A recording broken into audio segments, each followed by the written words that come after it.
Okay, so our STEM project is about rocket engines. My name is Daniel Lee. My name is Isabel Rueda. My name's Jackson Lee.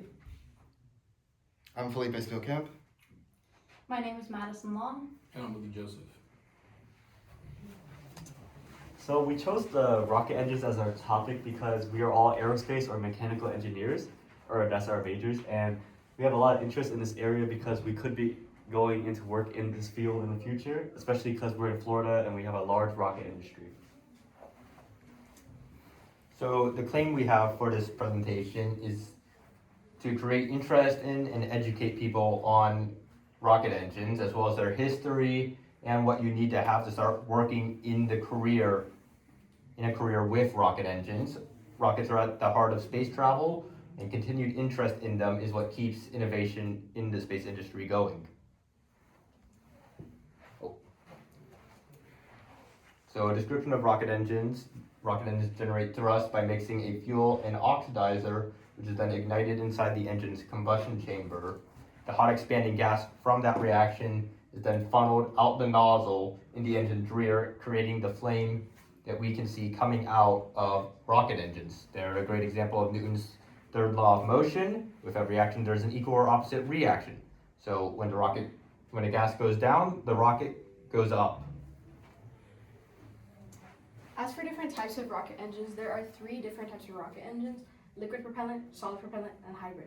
A liquid propellant rocket engine works by taking a fuel and an oxidizer, which are stored in separate tanks, which are then pumped into a combustion chamber where they mix and burn. An example of a liquid propellant rocket engine are bipropellant rocket engines and monopropellant rocket engines. The main difference is that a bipropellant uses both the fuel and an oxidizer, and a monopropellant also only uses a single propellant. A solid propellant rocket engine works with a fuel and oxidizer that are pre-mixed into a solid form and packed inside a casting.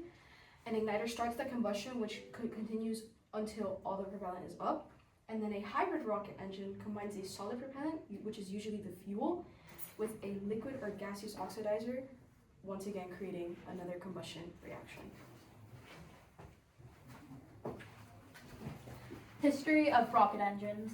The first usage of liquid propellant engines were historically acknowledged in March 16, 1926, which was created by Robert H. Goddard on a farm in Auburn, Massachusetts. It was fueled with gasoline and liquid oxygen, with its flight lasting about 2.5 seconds, and it reached a height of 41 feet. It was set up in an unusual configuration compared to modern day standards, since he put his engine on top of the oxidizer and fuel tanks. It was important as it was the first testing proving liquid propellants viable. Some historically notable liquid propellant engines would be the F-1, which powered the Apollo missions between 1969 and 1972, and also the world's most powerful single-chamber rocket engine, as well as the RD-170, which was the heaviest and most powerful liquid-fueled rocket engine with a usage of 4 chambers compared to its derivative. The picture in the corner is Robert H. Goddard and Nell, which was the first liquid propellant rocket. So, here are some facts about rocket engines. When activated, rocket engines burn at a temperature of 2500 to 3500 Kelvin, which is about 4000 to 6000 degrees Fahrenheit. Rocket engines don't need air to work, meaning they have their own liquid oxygen stored inside, so they can work outside in space where there's no atmosphere, there's no oxygen. And they use various different fuels, such as methane, hydrogen, kerosene, hypergolics, and solid fuels to ignite. So for research details, there are 3 main sectors going on currently within the rocket industry. First being the RDEs, which is a rotating detonating rocket engine. This technology is heavily sought after as a result of its lightweight properties, while still producing the same amount of thrust as a regular rocket engine. This technology utilizes combustion instability which form within the combustion chamber in the form of supersonic detonation waves. The goal is to harness these waves by inducing them into ring-shaped channels.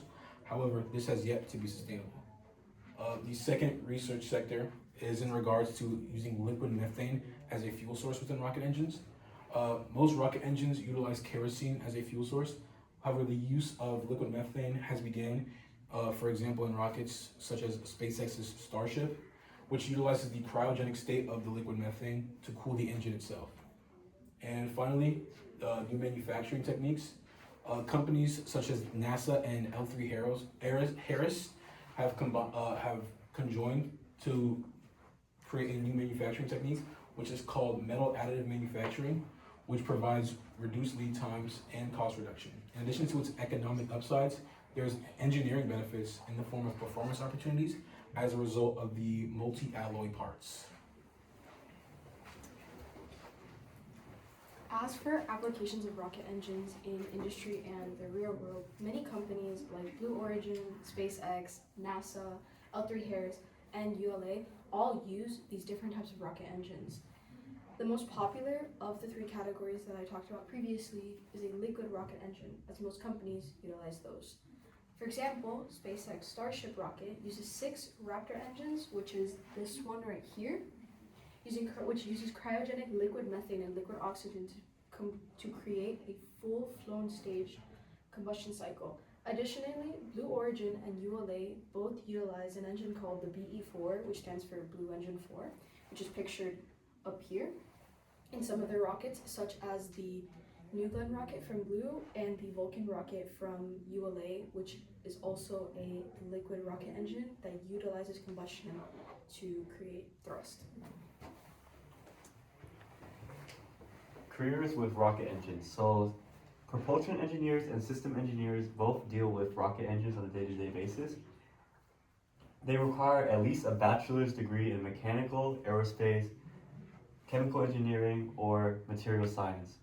And some of the skills that are required for their jobs are computer-aided design, CAD, computational fluid dynamics, which is CFD, finite element analysis, FEA, MATLAB, and CATIA.